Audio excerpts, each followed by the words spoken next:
My brother stole my inheritance and kicked me out, so I exposed his secret that destroyed his perfect life. I'm Jake, 28, and I thought I knew my family. Turns out, I didn't know anything.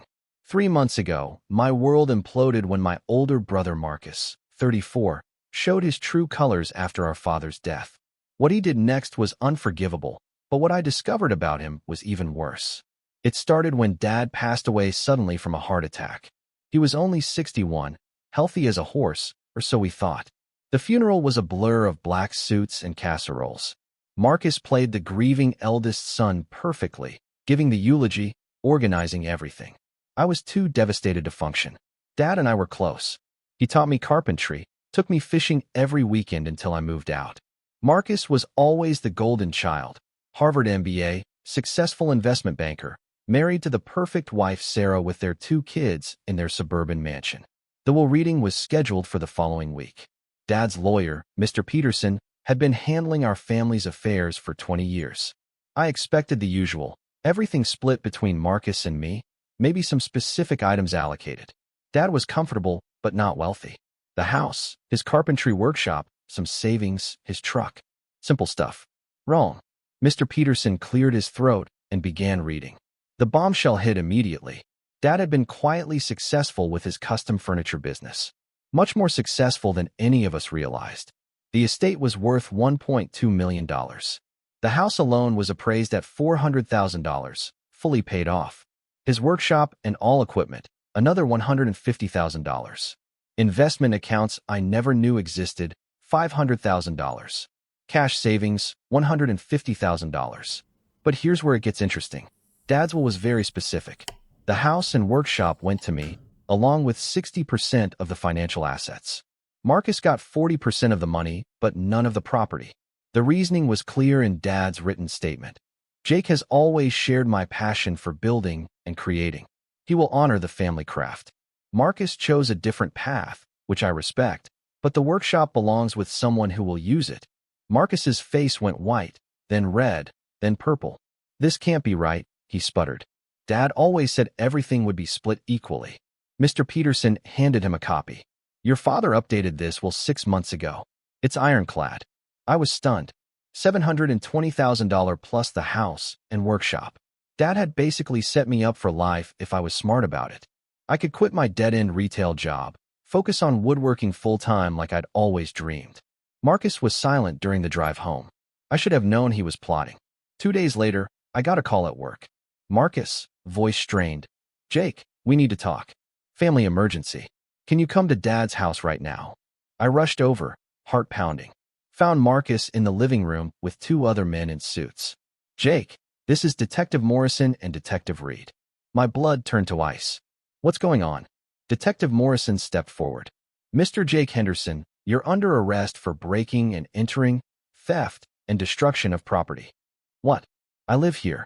Dad left me this house.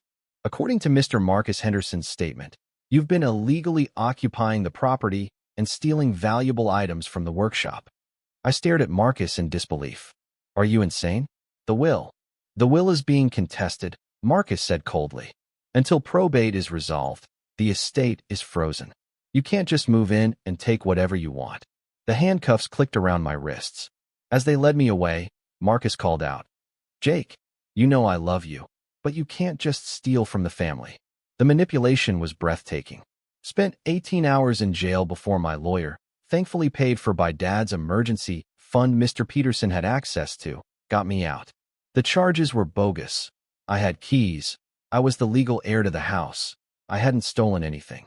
But Marcus had filed an injunction claiming Dad was mentally incompetent when he wrote the will, that I had manipulated him, that the will was fraudulent. The legal battle began. Marcus hired the most expensive law firm in the city. His argument: Dad had early-stage dementia. Lie.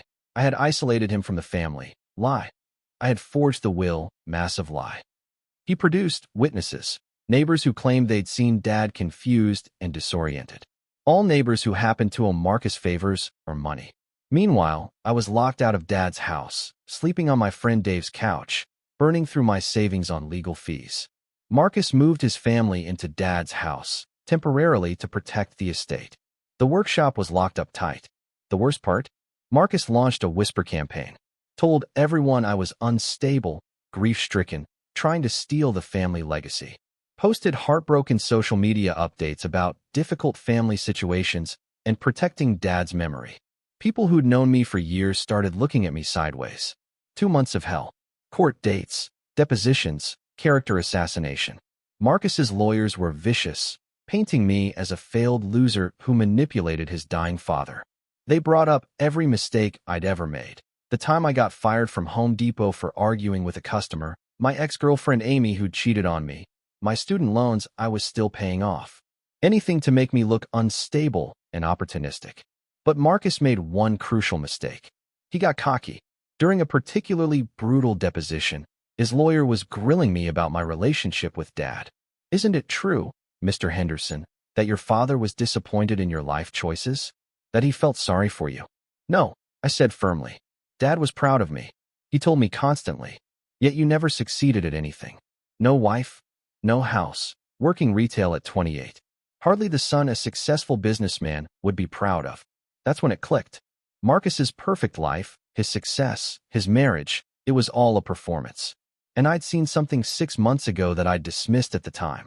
I was at Dad's house helping him install new cabinets in the kitchen. Marcus stopped by unexpectedly, which was rare. He seemed agitated, kept checking his phone. While Dad was in the bathroom, Marcus took a call in the backyard. I was by the window, heard fragments. "Can't keep covering. Audit finds out. Need more time." At the time, I figured it was work stress. Investment bankers always seemed stressed. But now, with everything happening, it felt different. That night, I called my friend Trevor, who works in IT security. "Trev, hypothetically, if someone wanted to find out about another person's financial situation, how would they do that?" "Hypothetically? Public records, social media deep dive, professional databases if you know where to look." "What?" "Just curious." Trevor is good at his job. Within 48 hours, he'd painted a picture that made my jaw drop. Marcus's investment firm was under SEC investigation for embezzlement. His perfect house. Second mortgage, behind on payments. His luxury cars? Leased, payments overdue. His kids' private school? Tuition unpaid for 3 months. His wife Sarah's Instagram lifestyle? All credit card debt. But the real bombshell was in the divorce records. Sarah had filed for divorce 8 months ago, citing financial deception and adultery. The proceedings were sealed, but Trevor found the initial filing. Marcus had been having an affair with his secretary, Jessica, for 2 years. When Sarah found out, she also discovered he'd been hiding massive debts and had stolen from his own investment clients to maintain their lifestyle. The divorce was kept quiet because Sarah's lawyer advised her to wait until after the SEC investigation concluded. She didn't want to be implicated in his financial crimes. So Marcus wasn't the successful golden child. He was a desperate criminal facing federal charges, trying to steal my inheritance to pay his debts and legal fees. I had Trevor compile everything into a comprehensive dossier. Then I made copies. Lots of copies.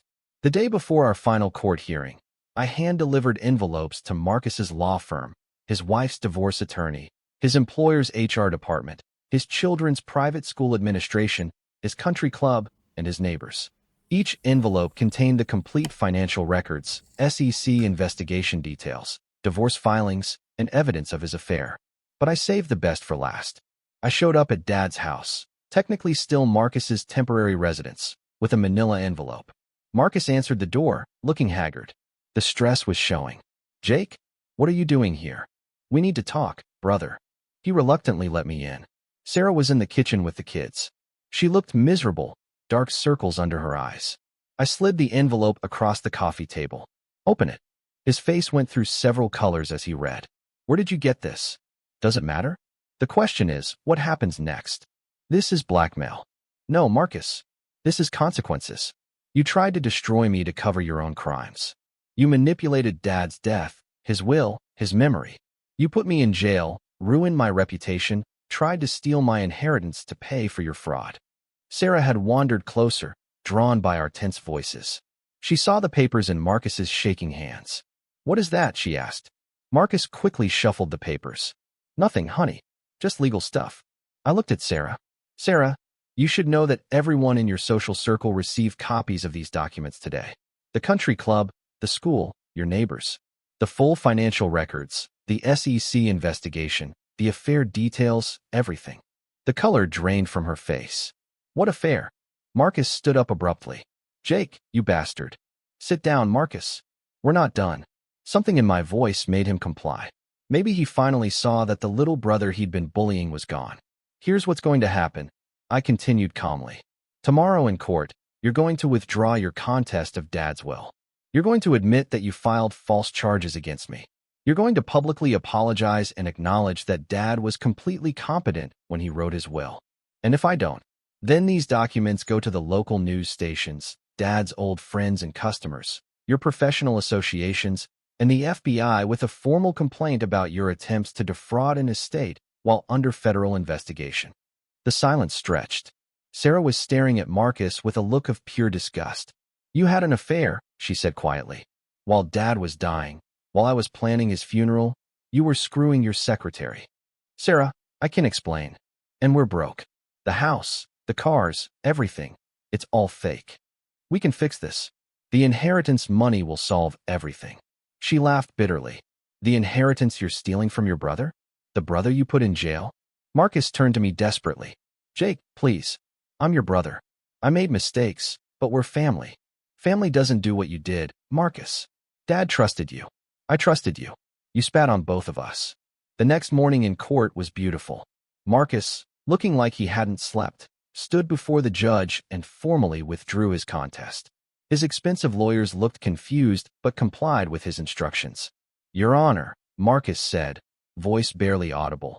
I want to state for the record that my father was completely competent when he executed his will. My brother Jake is the rightful heir. I was mistaken in my claims.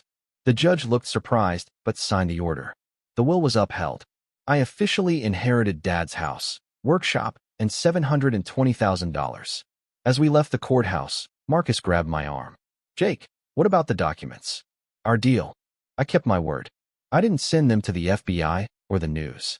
What your wife, your neighbors, and your employers do with the information they already have is up to them. His face went white as he realized the implications. 3 weeks later, the fallout was complete. Sarah filed for divorce, citing the newly discovered affair and financial fraud. She got custody of the kids and moved back to her parents' house in another state. Marcus's investment firm fired him pending the SEC investigation. The country club revoked his membership. His kids' private school expelled them for non-payment and the scandal.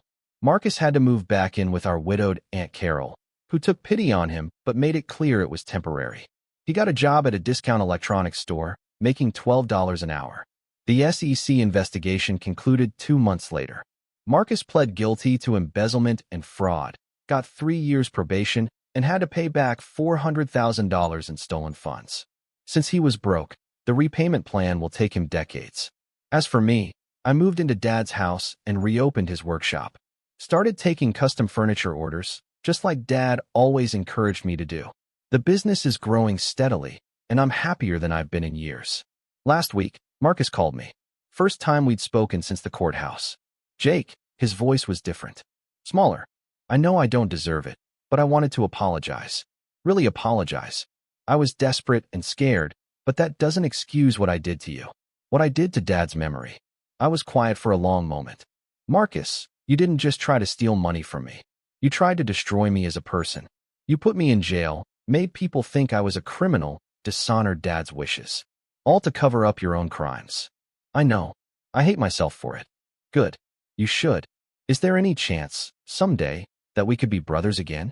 I looked around Dad's workshop, at the tools he'd taught me to use, at the half-finished rocking chair I was building for a customer. Maybe, I said, but you'd have to earn it. And that's going to take a very long time. He was crying when he hung up. Sometimes I feel bad for him. Then I remember that he chose every step of his downfall. The affair, the embezzlement, the lies, the attack on me, all choices. I didn't destroy his life. I just stopped letting him destroy mine. Dad would be proud of how I handled it. Not just the legal victory, but the way I rebuilt afterward. The workshop is thriving. I'm dating a wonderful woman named Katie who appreciates honesty, and I sleep peacefully every night. Marcus made his bed with lies and betrayal. Now he gets to lie in it. Update. It's been 6 months since the court case. Got some interesting news through the family grapevine. Marcus apparently tried to reconcile with Sarah, showing up at her parents' house with flowers and promises to change. Her father, a retired Marine, physically escorted him off the property and told him if he came back, they'd call the police. His SEC probation officer made a surprise visit to Aunt Carol's house last month. Found Marcus hadn't been reporting his income correctly from his electronics store job. Now he's facing potential jail time for probation violation. The business is booming. Just hired my first employee, a young guy named Sam who reminds me of myself at that age. Passionate about woodworking, eager to learn. I'm teaching him the same way Dad taught me. Sometimes the best revenge isn't revenge at all. It's just living well while the people who wronged you face the natural consequences of their choices. Marcus destroyed his own life. I just made sure he couldn't destroy mine too.